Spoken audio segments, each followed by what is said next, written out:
Everyone that I've talked to about this issue had never heard of it, and it is the greatest environmental crime in America. Well, the Capital Regional District has rejected a proposal to reconsider sewage treatment. Oak Bay Council is leading the charge for an independent environmental assessment to compare the benefits of treating sewage to leaving it untreated as it is now.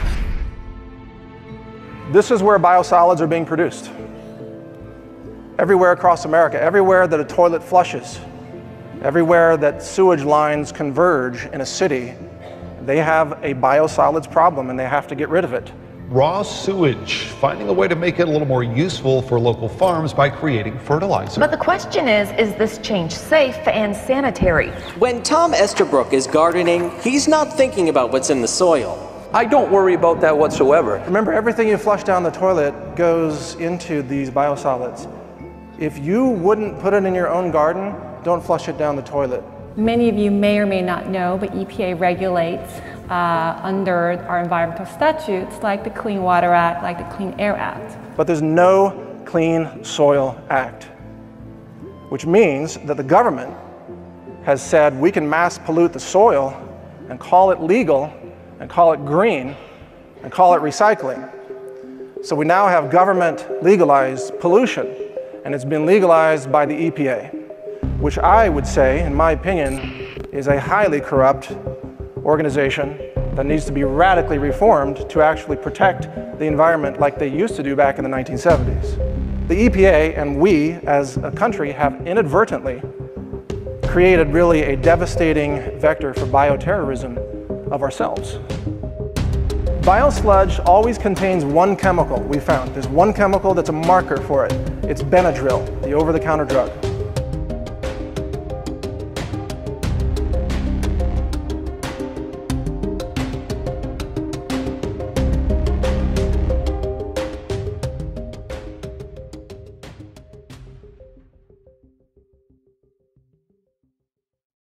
Our ecosystem is in the crosshairs of this biosludge industry.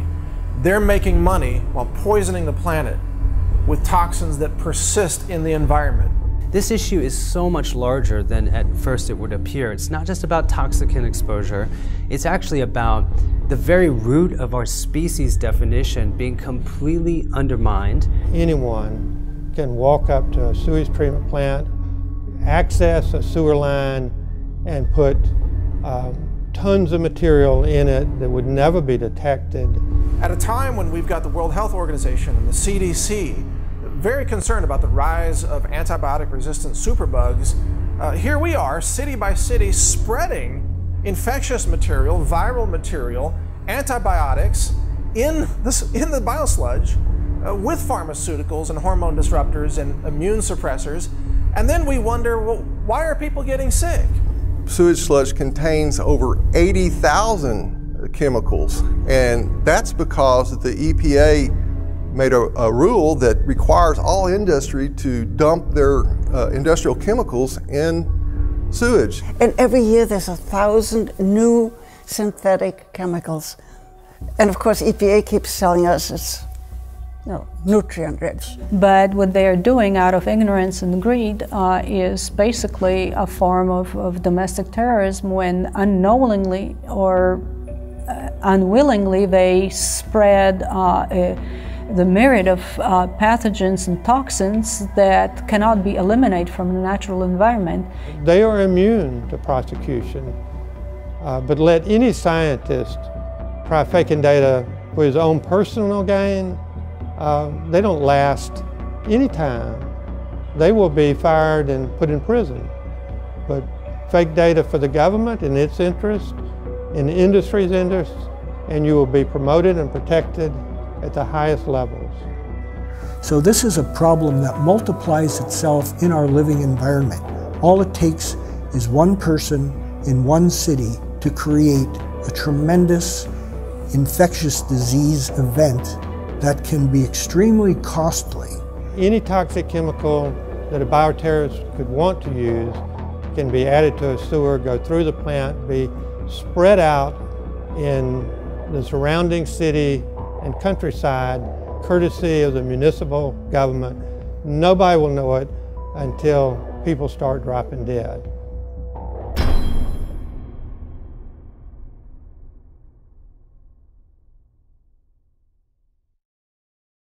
Rather than using the euphemistic term biosolids, in our work we prefer the term toxic sewage sludge. The sludge, the solids that come out of the back end of anybody's publicly owned treatment works or wastewater treatment plant is sludge. It is the solids. It is known as sludge under any federal definition. And because it is toxic material, we refer to it as toxic sewage sludge.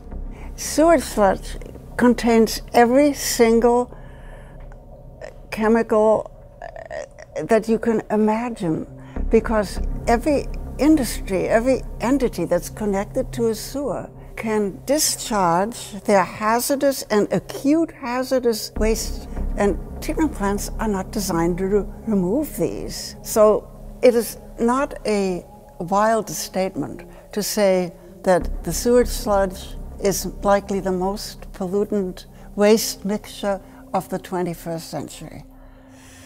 Well, when humans consume all of the mostly processed foods, which are contaminated with a lot of man-made pesticide residue and insecticide residue. I mean, you look at the earth and it all starts really from the farms, and the plants are sprayed with all kinds of industrial chemicals and herbicides and pesticides, and it's really like a revolving system that goes around, because then you have what rains and you have the water runoff that goes into the rivers and into the lakes and contaminates the water.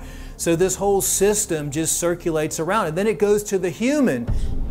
Biosolids is a stream that's exiting a wastewater treatment plant.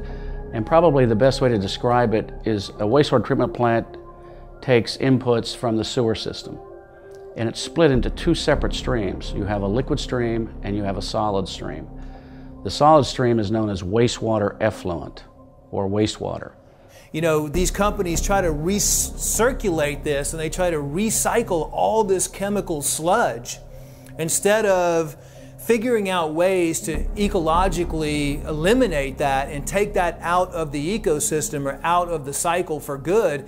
It just keeps revolving around into this same cycle and this same cycle over and over again. And then they make fertilizers out of it. They use it for soil preparations. They figure out ways that they can take this toxic sludge and then use it for their advantage, so they can turn it around, since they have to process it anyway and then make money off of it.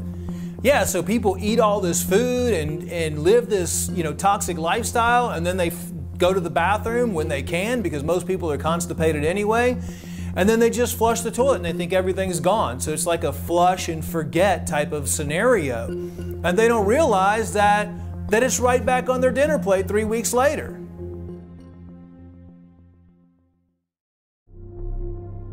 As part of our scientific analysis of Biosludge products, we went out and purchased at retail in Austin, Texas, 3 different biosolids products that come from human sewage in different cities. Those products are Milorganite for gardens, Milorganite in the bulk bag for lawns, which comes from Milwaukee sewage. That's human sewage from the city of Milwaukee. And then Texas native Dillo dirt, which is human sewage from the city of Austin.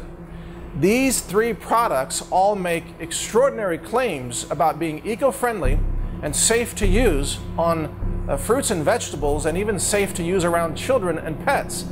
So let's take a look at the packaging and see exactly what they're claiming.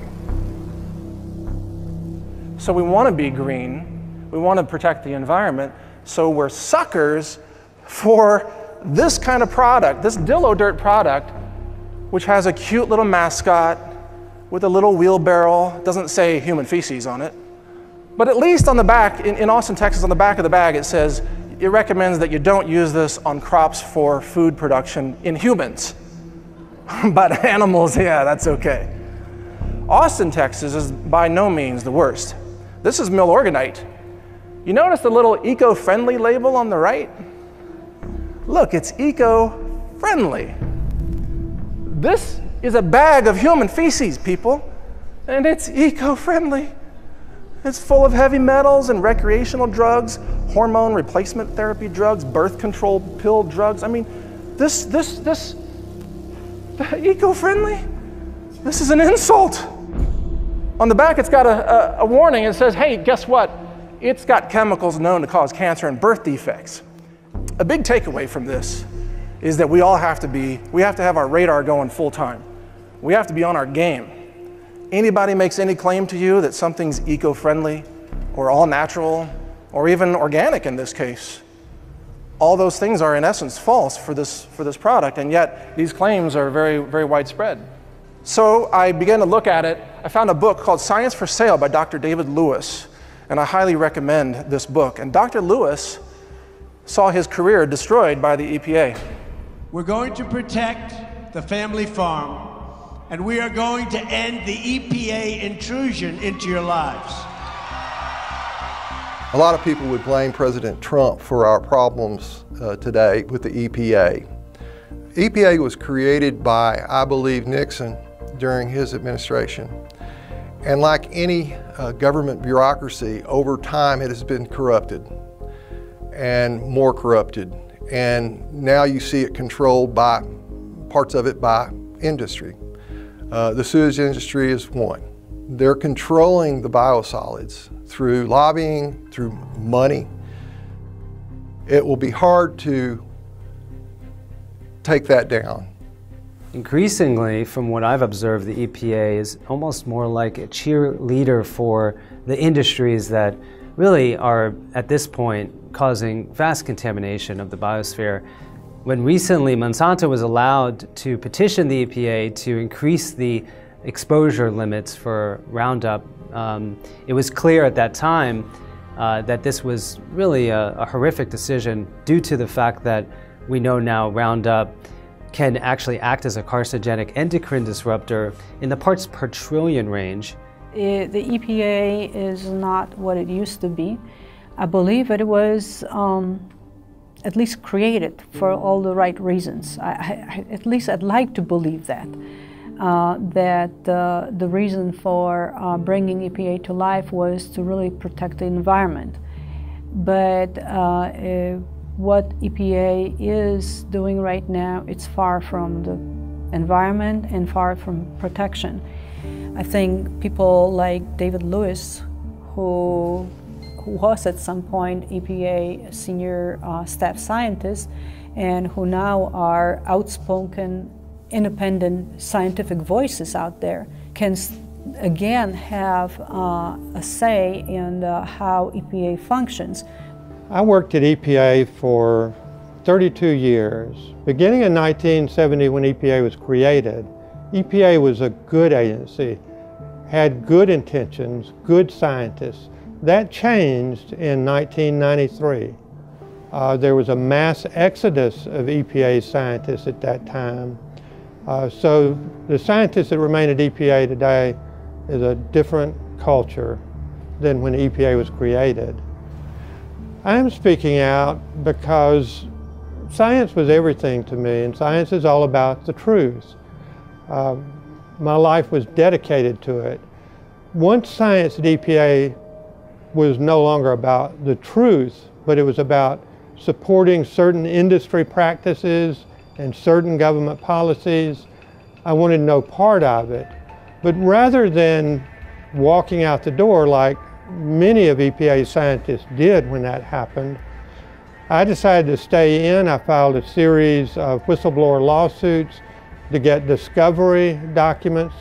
I wanted to understand how this happened, and I felt like I could do more for science to tell this story than I could in a laboratory producing data that would never see the light of day anyway.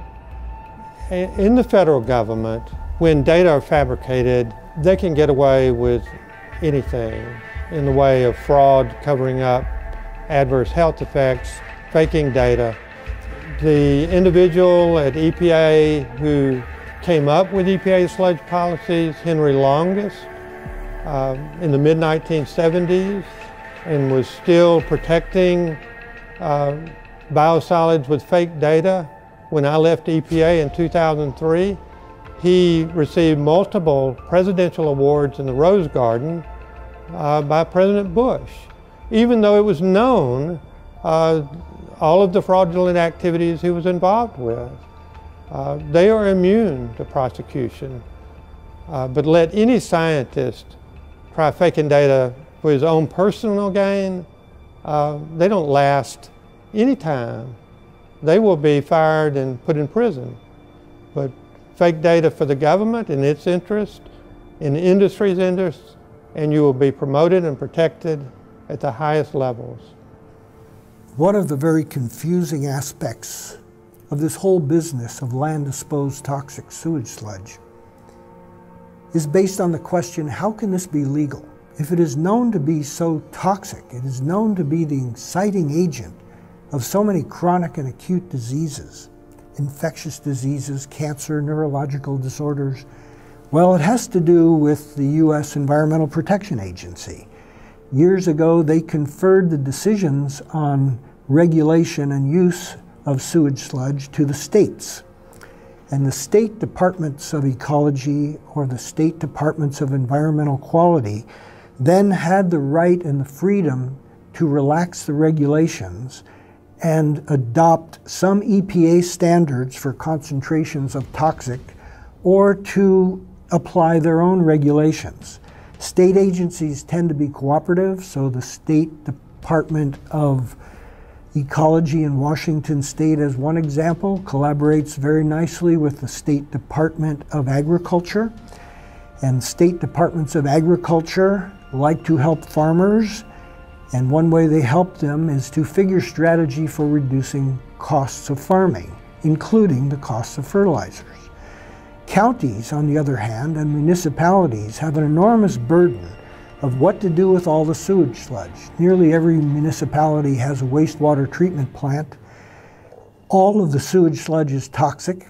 Wastewater treatment plants, as I say, do not treat wastewater. They separate it into the solids and the water with the intent of recycling the water and beneficially recycling the solids.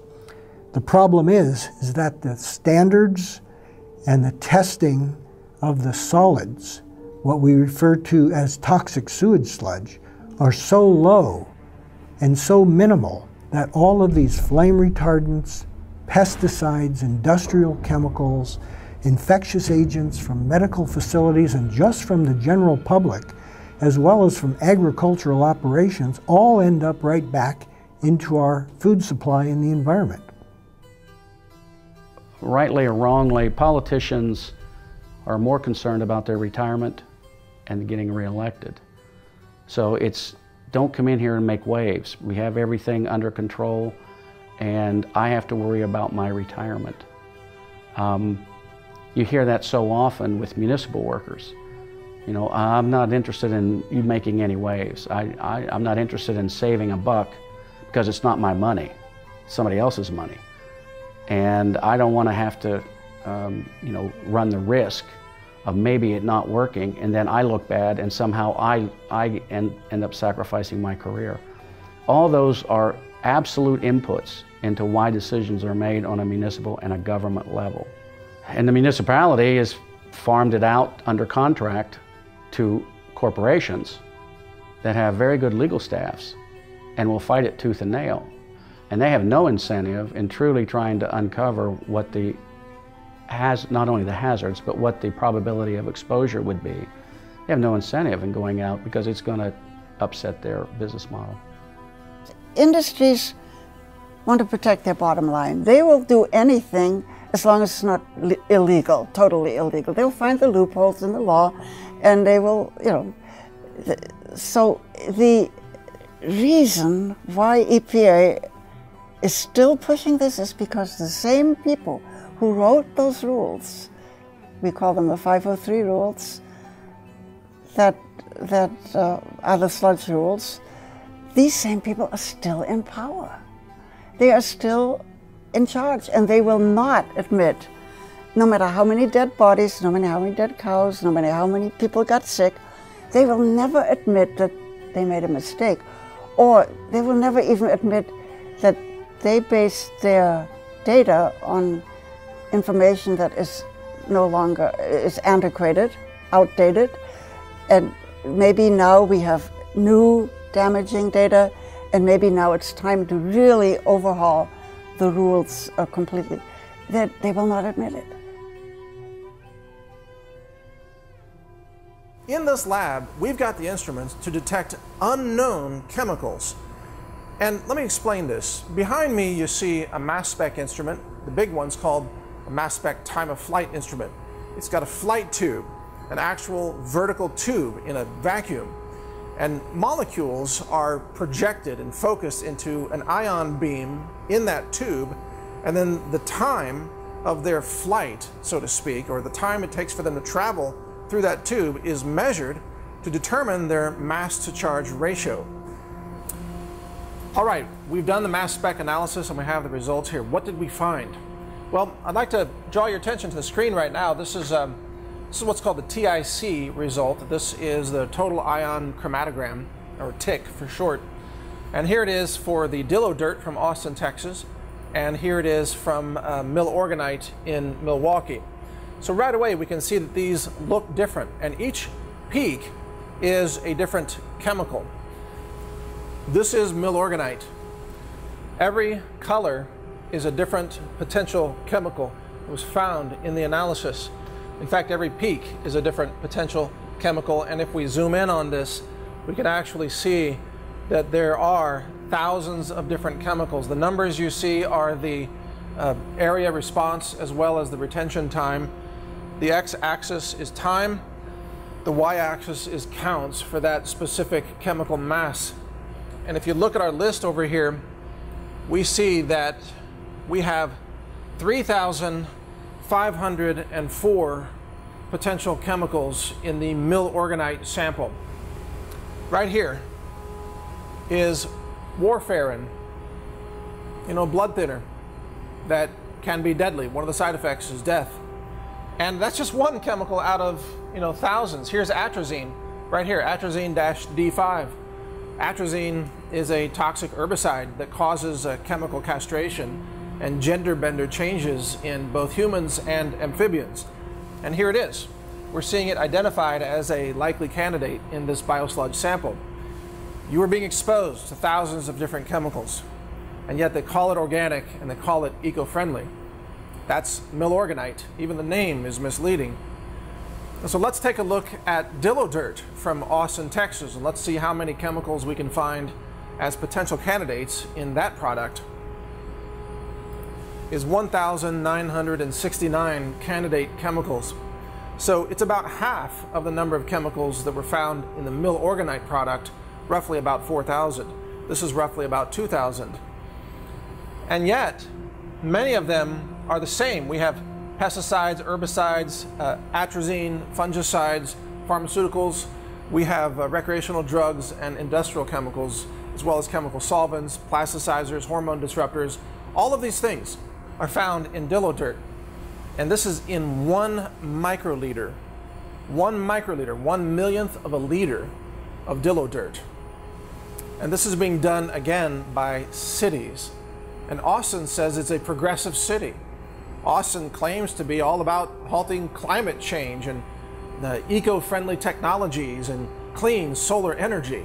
And yet they're selling this, thousands of chemicals, to their own residents. People are lining up to buy this stuff and put it on their gardens. They think they're home gardening with an organic fertilizer. Here's the truth that the city of Austin doesn't want you to see.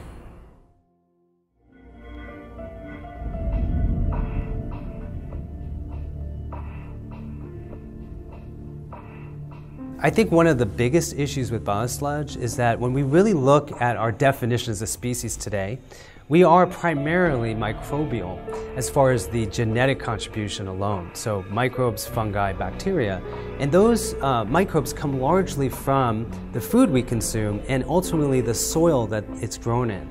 So when you're using biosludge to produce the food that then becomes the basis for our microbiome and our species definition, this issue is so much larger than at first it would appear. It's not just about toxicant exposure, it's actually about the very root of our species definition being completely undermined, and ultimately the trajectory is towards the degeneration of our species if we continue using this as a soil amendment.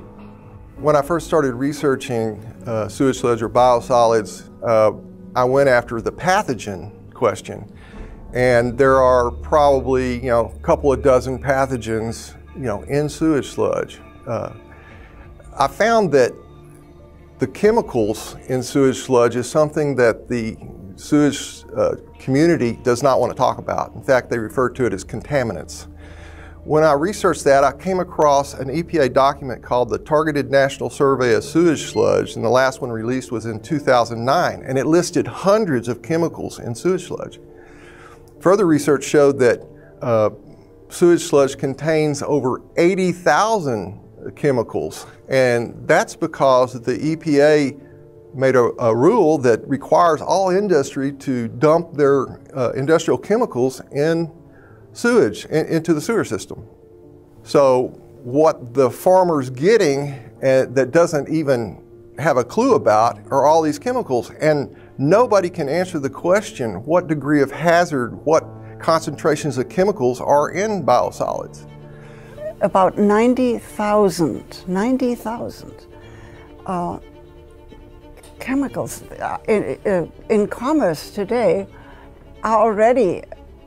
have already been discharged into soils and water and so forth. And every year there's 1,000 new synthetic chemicals. And of course EPA keeps telling us it's nutrient rich. This is a myth. I mean, yes, there are nutrients in there, there's nitrogen in there, but with this ability of industries able to discharge all their chemicals and into the waste stream, you have an unbelievably toxic containing material. This study that Ottawa U pointed out is a much better way of assessing sewage sludge contamination because it's a bacteria that survives virtually untouched through the anaerobic digestion process and that actually swims. Whereas the other bacteria, like the E. coli, they're only on the actual sewage itself, on the particles. But this stuff swims, it lives, and it's almost, they said it's really restricted to sewage, like it comes from our colons in our bodies. And so they recommended that it be used as the indicator. Well, of course, that study was just disappeared. Nobody's commented on it or done anything about it. Let's take a look at biosludge under the microscope. So we've got a digital microscope here, and we've got some mill organite on a white tissue, and we're going to zoom in and start to take a look at what we can see. Now you can see the structure of the pebbles, which look like boulders under here, but as we zoom in more, you start to see features of mysterious fibers that don't necessarily look like plant fibers. Many of them start to look synthetic as you really zoom in on it, and you can start to see that there are some very odd looking elements in this picture. What is this growth or structure there? What is this fiber? What are these chunks? And you can actually start to maneuver around the scene using this microscope setup. We're looking at essentially a dehydrated, pelletized form of human sewage. And it should be no surprise that it's full of all kinds of questionable and disgusting things. And throughout this landscape, you see mysterious fibers. Now we're starting to see more details about this structure. What is this yellow object that's lodged here inside the turd boulder? What does this look like? Microplastics. This is a kind of pollution, a kind of contamination that's in the oceans, and it appears to be here in the biosludge as well, connected to these other fibers. It's clearly a polymer, or resembles one, and we have all these other fibers and strands that are in this biosolid product. It looks pretty creepy. Is this something that you want on your food? We zoom in here, here's another, it looks like a polymer of some sort, mixed in with everything else and all these bizarre fibers. And whatever this mass is here that has glommed on to this turd boulder, you know, this is what you're putting on your garden, people. This is what's going on your food. First, notice that Milorganite from Milwaukee says it's eco-friendly. This is one of the big claims. Eco-friendly. So if you take a concentrated form of human sewage, viruses, heavy metals, even industrial waste, all kinds of toxins, and you concentrate them, you can call it eco-friendly, according to Milorganite. In small print, in complete contradiction to the primary claims on this label, they say that this product may cause cancer. This product contains detectable quantities of chemicals known to cause cancer, birth defects, or other reproductive harm, they say. They even say, by the way, do not apply near water, storm drains, or drainage ditches. You know why? Because if it runs off into the rivers and streams and oceans, it kills aquatic life. So they say, don't apply it where it might run off into the water. Instead, they say, apply this product only to your lawn and garden and sweep any product that lands on the driveway, sidewalk, or street back into your own garden to grow the foods that you're feeding your children. Now we get to Dillo Dirt, which comes from Austin, Texas. This is human sewage that people flush down the toilet in Austin. And you see an armadillo with happily carrying a wheelbarrow full of human sewage. They call it Dillo Dirt because they can't call it Austin sewage. Nobody would buy it. Now, in every case, these products claim to meet state standards and federal standards, which are, of course, a joke when it comes to real eco-sensitivity and human health. This product says it's a sewage product of the City of Austin water and wastewater utility, which has been processed in a manner that meets all of the Texas Natural Resource Conservation Commission requirements for, quote, uncontrolled use as an organic soil conditioner. This isn't organic from the point of view of being clean or certified organic or producing organic food. If you put this on food, that food is not organic. That food is polluted, contaminated food. But they don't tell you that on the bag, do they? They just have a happy image and happy claims, and they say, no problem, use it almost everywhere.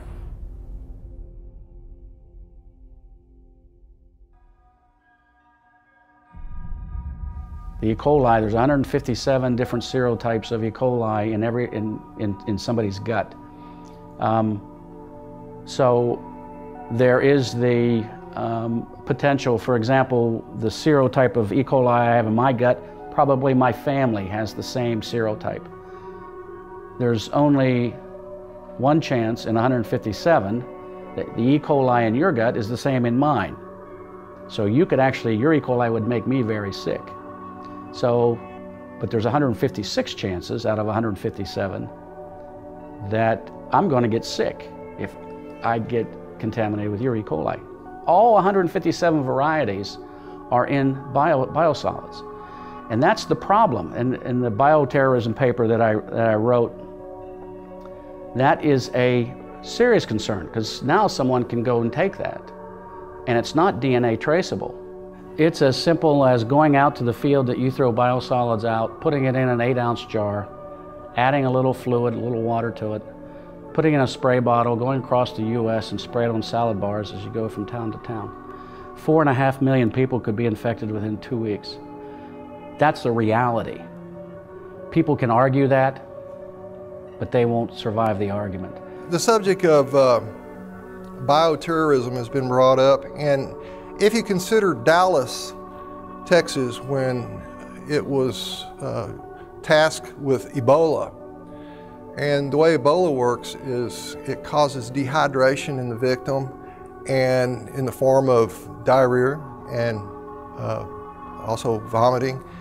And you got to think about where that went. It went into the sewer system. It went down the sewer system and ended up in biosolids. And in fact, the CDC had special sessions with sewage industry to talk about that. And they were closed-door sessions. So I don't know what was said, but they had a concern. The same thing could be talked about bioterrorism, where a terrorist pulls into a hotel and flushes whatever down the toilet and contaminates, and then the sewage industry disperses for them. Yeah, I don't think their intention is terrorism, but it doesn't matter what their intention. The intentions are profit, I believe. But what they are doing out of ignorance and greed is basically a form of domestic terrorism when unknowingly or unwillingly they spread the myriad of pathogens and toxins that cannot be eliminated from the natural environment, and the general public, people that they don't have a recourse to protect themselves from it, and they are not aware what they're being exposed to, suffer the consequences. And yeah, it is a form of an environmental crime that is being committed. It is possible to create resistant strains by plan and intent to use as a weapon in biological warfare. The intent of that kind of behavior is to cause primary infections in people who may be consuming the food or water. The secondary, unexpected, but appreciated consequences of this activity is that all of the victims of this first biobomb bearer are the people who get exposed to the sewage sludge in the wastewater effluent, where all of these people discarded their own waste. So this is a problem that multiplies itself in our living environment. All it takes is one person in one city to create a tremendous infectious disease event that can be extremely costly. It's costly to the healthcare system, but also there are enormous economic costs because people who are infected are taken out of the workforce. So you have more than just the infected individual, you have a healthcare system that's compromised, and you have extraordinary economic impacts. After 9/11, I was put on EPA's short list of bioterrorism experts to contact in case of a bioterrorism attack on the United States. I submitted a report to EPA that my concerns was over land application of biosolids, because anyone can walk up to a sewage treatment plant, access a sewer line, and put tons of material in it that would never be detected, that would go to the sewage treatment plant, go out onto farms and contaminate our land. This is an open door, an open invitation to bioterrorism. EPA lacks regulations on sewage sludge. They'll go right, any toxic chemical that a bioterrorist could want to use can be added to a sewer, go through the plant, be spread out in the surrounding city and countryside, courtesy of the municipal government. Nobody will know it until people start dropping dead. When you dump these toxins into an ecosystem, you got to understand that that ecosystem is full of living animals that will then spread those toxins. So you've got birds, you've got ground animals such as squirrels, and you have insects, flies, just common flies, for example, that are attracted to this waste product, and then they spread it. Even moths can spread it. And these toxins then contain viral strains and bacterial strains and fungi. And this then gets spread out like an expanding biological weapon system. It's almost as if dumping biosludge in a forest or in any kind of natural area is a kind of ecological terrorism. If you were a terrorist organization and you wanted to harm the ecosystem and wipe out life in a forest, for example, you would try to find a substance like this that's full of thousands of potential poisonous toxic chemicals, and you would dump that and you would see life destroyed. Well, cities are doing that. They don't call themselves terrorists, but the outcome is still the same. It's ecological devastation.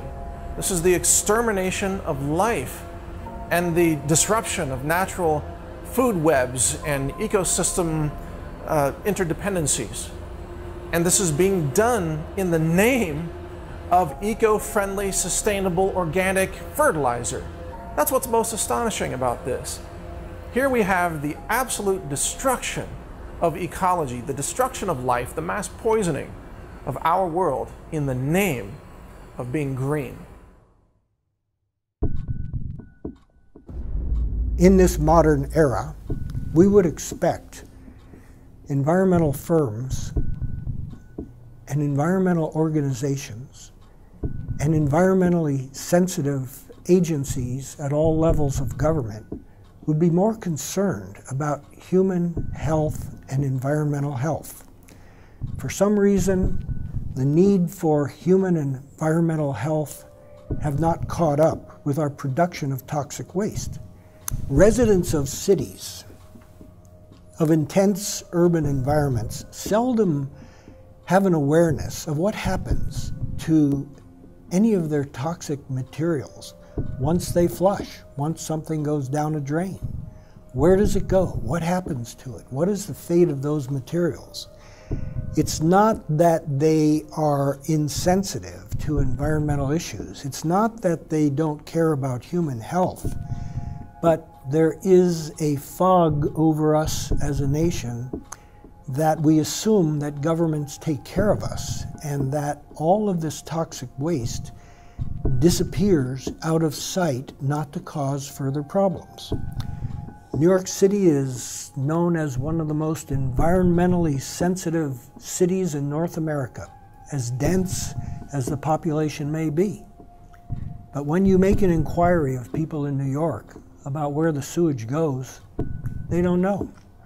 Many of them do know there are major wastewater treatment plants in New York, and they know that the water gets flushed right into their waterways that surround New York, but the sewage sludge itself is hauled by truck and train points west. Pennsylvania and other states west become the receiving grounds of these thousands, hundreds of thousands of tons of sewage sludge just from New York alone. And it goes on the food crops that go right back to New York, because New York City doesn't really grow any food crops of its own. So they're recycling the toxics right back into their own environmentally sensitive community. The toxic chemicals that are in sludge now that's been applied to land, most of those are going to still be a problem centuries from now in the soil. The next ice age will come and go, and when the ice recedes, there will still be heavy metals in all these soils. It's unimaginable what we're doing now from the standpoint of how unfixable this is if we let it keep going. I think the answer to this is pretty simple. I think it's money. And you can make a lot of money on climate change scare, and you can make a lot of money on easy money on distributing the sludge. And if you eliminate that, I think it is profit that drives those eco trends and scaring people into believing that glaciers will melt and we will all drown because the oceans will rise and all that, and because of a human activity. But there is a human activity that actually destroys our environment, and that is applying, for example, applying sludge on agricultural land. And that is not being reported, and that's maybe I'm simplifying, and I probably am simplifying the reason, but I think it's human nature. It's money, it's careers at stake, it's a status quo, maintaining the status quo. We are resistant to change. What I think, and what has happened around the country, is companies like Synagro, these sewage companies, they will contribute money to these organizations, and they let them know, and then the organization feels like they owe them a favor. People are only green until they have to remove money from their wallet. Big companies are the same way. oh, let's talk about a good PR program here. We are definitely environmentalists. No, it's going to cost you $200 million for you to fix your wetlands problem. Well, we're not that green. I'm not going to spend that. I mean, everybody's green until it impacts them. That's the problem. They have no vision. They're only looking at it from a PR point of view as how does it generate more revenue for me? How does it generate more benefits for me? So making a shit brick and forcing people to buy it doesn't do anything for them. This is an attack on not just science, it's an attack on humanity. It's an attack on the integrity of the food supply. It's an attack on the sustainability of life on our planet. Our ecosystem is in the crosshairs of this biosludge industry. They're making money while poisoning the planet with toxins that persist in the environment and in combination may have unknown consequences for ecological health and human health. This could be affecting fertility for generations yet to come.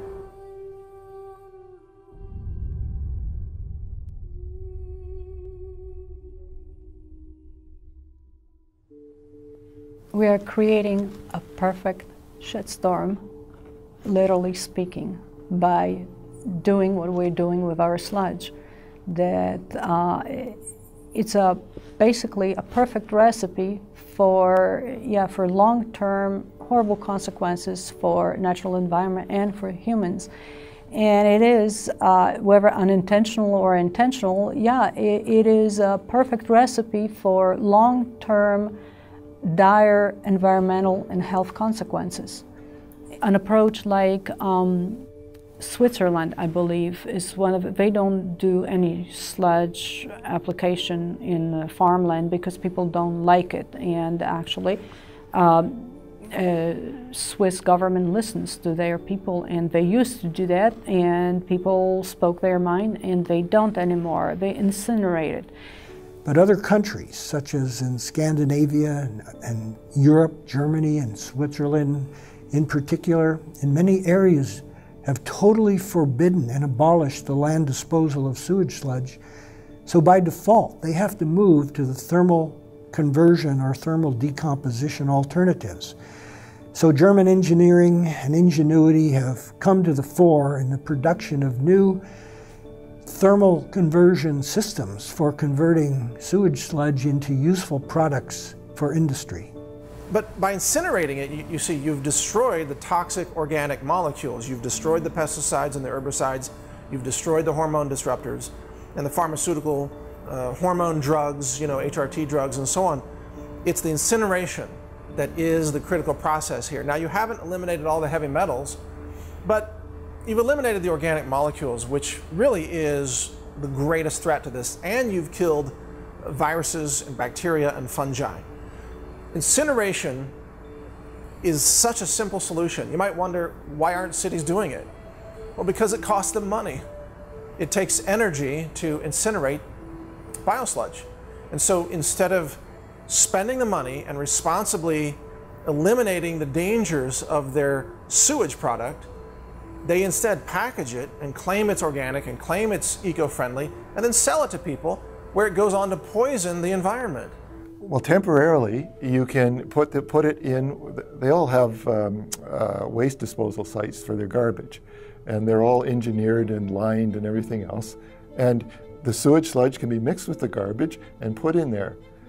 And one of the, one of the arguments is that, oh, well, that'll waste space that could be taken up for garbage, but it doesn't waste space because 70% of the sewage sludge is water. And so it's only going to take 30%, and half of that 30% of actual matter is going to turn into methane gas, and you catch it. You put a lid over you put a cover over the garbage dump, and you capture that, and you can burn it. You can even generate electricity with it, use it as a fuel. So that leaves like 10 to 15%, and that gets concentrated. I mean, that is all mixed in with the garbage, so it's filling in spaces and holes in the garbage. So the most that you're going to get from that is 10% of mass added from the initial amount. So it's crazy to think that that is, going to waste space in the dumps.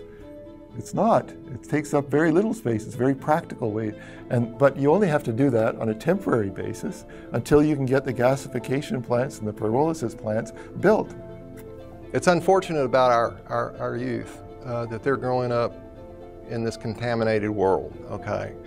It's not, it's a fact that they are. There's just no telling what all is contaminating because they just won't run tests on it. We know that there are chemicals in our tap water. They have run tests on that. There are hundreds of thousands of chemicals that they found in tap water.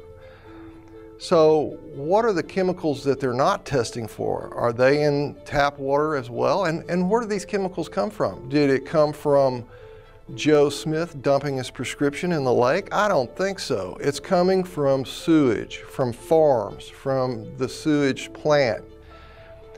The only way to fix something like this is a public outcry. Future generations are going to have to deal with this.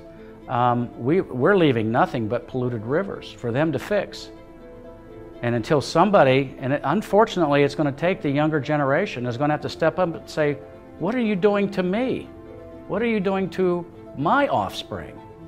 Why are you allowing this to happen? They're going to have to change the way that politics is done. Somebody's going to have to get involved. And unfortunately,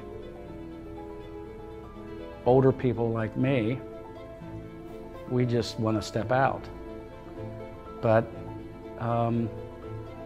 it's the younger generation. In the changes that I've seen since the 60s are unbelievable. I can't believe that we've got to the polluted state, and this is in my lifetime. So that's less than 100 years. What's going to happen in 200 years if we don't turn this around? This is pretty serious stuff. Nature will always survive. I'm not so sure about human beings.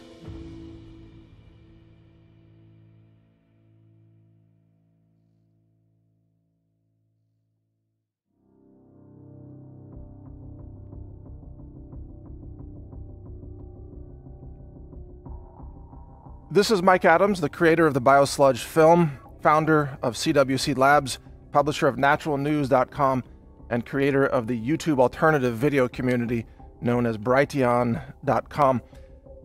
I'm bringing you a special commentary here because every institution in the world is trying to hide this biosludge issue from you. Every institution, maybe an institution that you have come to trust. The corporate-run media is lying and covering it up. The institution of science has been hijacked by industry. So science, even though I practice science, I follow science, I espouse the benefits of science, but the science institution is trying to censor independent scientists like myself or Dr. David Lewis, who are sounding the alarm on this issue. So you can't even trust the science journals. Government has abandoned the people on this issue. The EPA is really now the Environmental Pollution Agency. The EPA has become so corrupt and so beholden to the interests of industry that the EPA is frankly a clear and present danger to the people of the United States of America. There's no question at this point.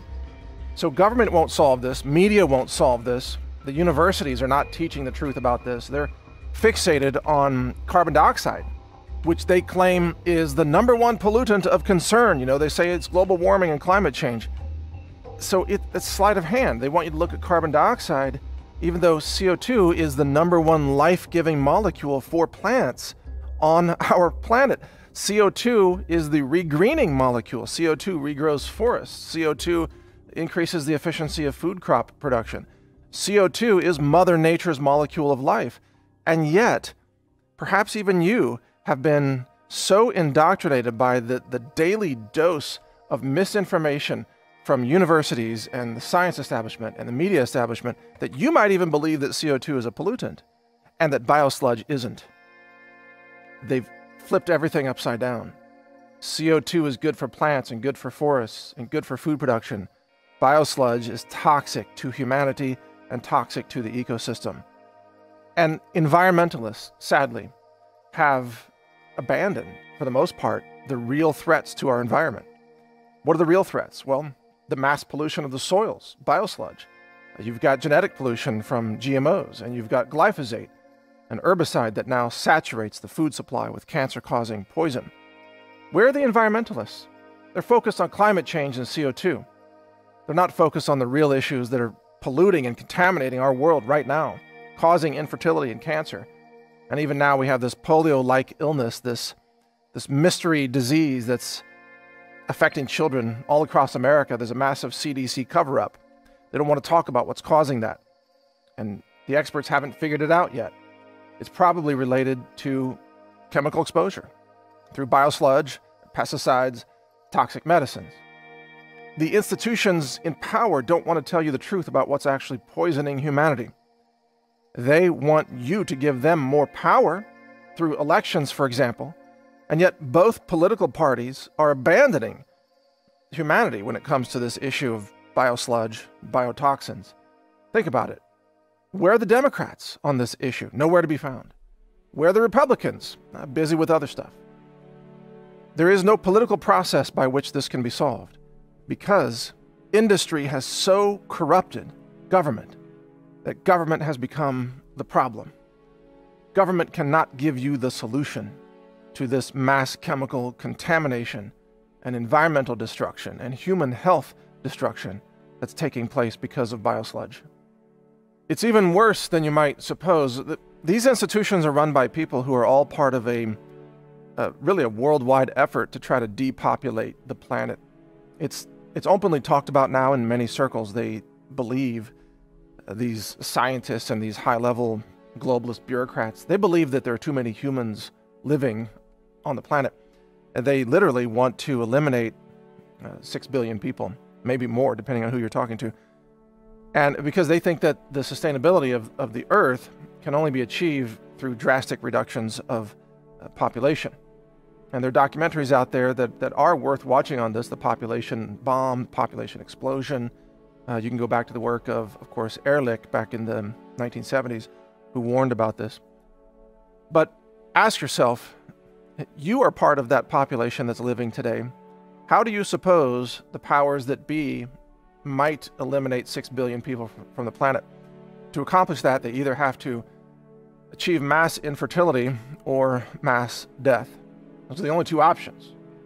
And when you look at this practice of the mass poisoning of our soils and our food supply and our environment, you can't help but ask, is this deliberate? Is this a mechanism by which the human population is being exposed to an incredible array of toxins, not just chemical, but biological? Think about it. Every biological weapon system, let's say, that is dropped into the sewer system is then automatically spread by cities to the countryside, all across America. You saw the documentary that the biosludge waste from New York City and New Jersey and other places on the East Coast gets spread all across America. This is the mass chemical poisoning of the American people, and it is deliberate, and there is a cover-up. And every institution that's in power today is working against humanity. And this is a realization that very few people have come to. The government will not save you. Voting Democrat or Republican will not save you. Asking science to solve this problem will not save you, because science is sweeping this under the rug. Going to the medical institutions will not save you. They profit from disease. They profit from cancer and Alzheimer's. They have no incentive to eliminate this chemical exposure. The agriculture giants, they have no interest in solving this problem because it's their poisons that are in the food supply. They are part of the problem. Bayer, Monsanto, you name it. There is no institution. The media won't tell you the truth about this. The environmentalists are too focused on climate change. Even the tech giants, they censor all this information. Facebook, Google, YouTube, and Twitter. They've been censoring my work for years. YouTube completely shut off my video channel earlier this year so that you could not see the videos that I'm producing. Videos that warn humanity about what's coming, about what's happening. YouTube is evil. Google is intensely evil. Facebook is evil. And they will censor anybody who talks about the true story of what's happening with Biosludge today. Because they do not support the environment. They do not support independent journalism. They do not support real science. They are controlled censors. They are controlled tyrants. They are authoritarians.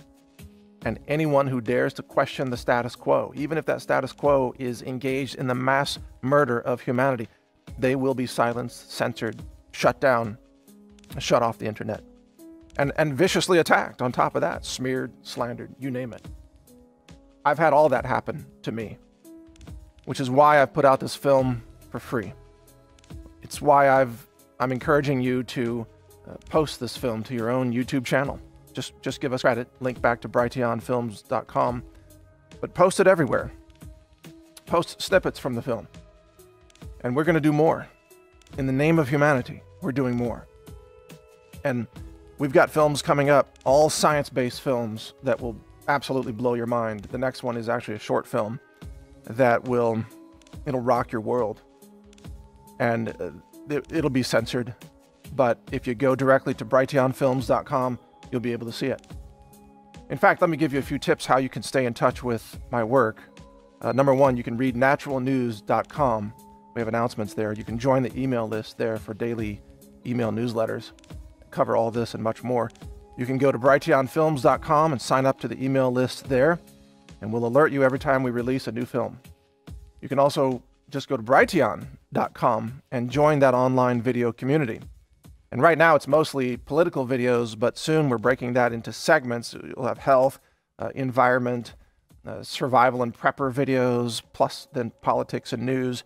All that will be there in different segments, so you can choose the segment that you want.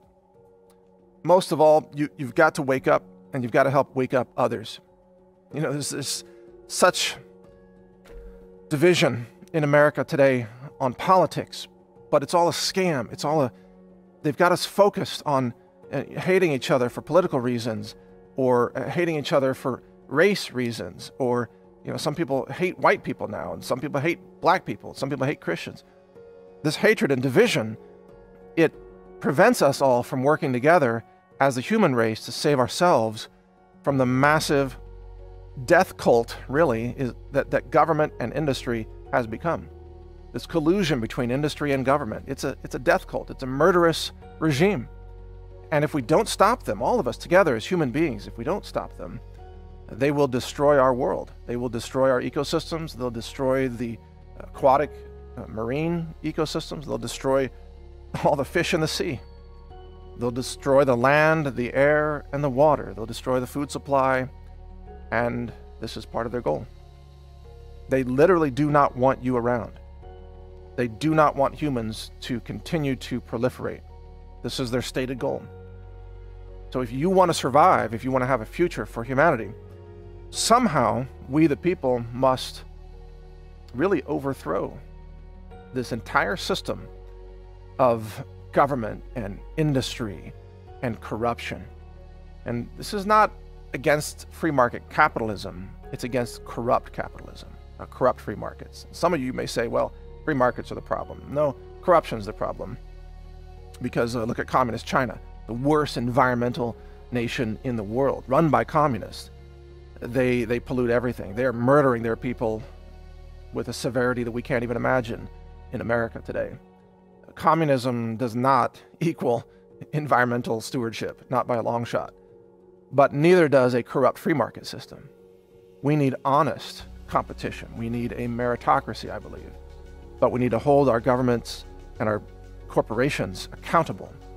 And so there's room for that on the political left and with conservatives and libertarians as well. Everybody who wants to live should be on the same side here, fighting against the mass pollution, fighting against the government corporate collusion and corruption that now typifies our society. It almost doesn't matter who you vote for anymore, you're still being poisoned. And so the solution cannot come through the ballot box. The solution can only come from we the people rising up and demanding an end to the murderous regimes of globalism that are trying to kill us off and kill off our children and even just erase our fertility.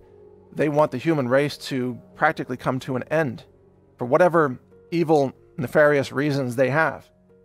They are the enemies of humanity. And they will not stop until they poison every single one of us. Actually, they've already done that. Every time you eat food that's grown in biosludge, you are poisoned. Just living in modern society saturates you with poison. You can eat organic, and that helps, and I advocate that. But even if you eat organic, your body still contains glyphosate. It still contains, hormone drugs. It still contains plasticizer, hormone disruptors and mimickers. You are being biologically altered by the chemical intoxication of our environment. Something's going to have to change, or the global ecosystem will collapse, and humanity will go down, and we will cause a mass extinction as we're going down. It's well underway. As Dr. David Lewis said in the film, the problems that we're creating today with biosludge will last for centuries, if not millennia. They'll still be able to find the heavy metals in the soil, 1,000,000 years from now, that we spread all across the lands. We've poisoned the land for millennia. The future of humanity, if it even survives this global onslaught, will be dealing with the pollution that we're causing now because we, the people in the present, were too foolish to stand up and stop the mass poisoning of our world, of our physical world, our soils, our food supply, our croplands, our forests. If we don't stop it, we don't survive. We don't make it. Now, I don't have children, but perhaps you do. I want your children to be able to survive this. I want your children to prosper. I want humanity to make it. And I'm going to use every effort that I can during the remainder of my life to try to save humanity from this evil agenda of mass poisoning, genocide, and depopulation. I'm going to use Brighteon Films as an outlet for many of these science-based films that are coming out. I've got a multi-million-dollar laboratory facility, CWC Labs, of course, where we're doing much of this research. We've got multiple mass spec instruments working on a triple quad mass spec right now. I appreciate your support. You can support me in what we do and continue to fund these films by visiting my online store, where everything that we sell is lab tested to make sure it's clean. It's the cleanest supplements, the cleanest superfoods on the planet. We test everything. And that store is called healthrangerstore.com. You vote with your dollars. If you want to vote for our work in the name of humanity, just purchase products at healthrangerstore.com. Lab tested, high nutrient density, ultra clean, ultra potent, 700 different products. Products for your home, green living, dietary supplements, all kinds of amazing solutions there. healthrangerstore.com. And the more support we get from you there, the more films we can make like this one. And the more we can expand our science lab, the more we can really do the job that needs to be done, the job that the EPA has abandoned, the job the FDA has walked away from, the job the government's supposed to be doing, but they've become a joke. We, the people, have to do this, and I need your help to get it done. So thank you for your support. I'm Mike Adams. We will continue to produce films like this on topics that affect all of us, regardless of your political affiliation, regardless of your race, your gender, your sexual orientation, your religion, your nationality. I want you to live. I want you to be safe. I love humanity. I have compassion for every living being. And if we work together, perhaps we can stop this mass poisoning of our world. Thank you for watching.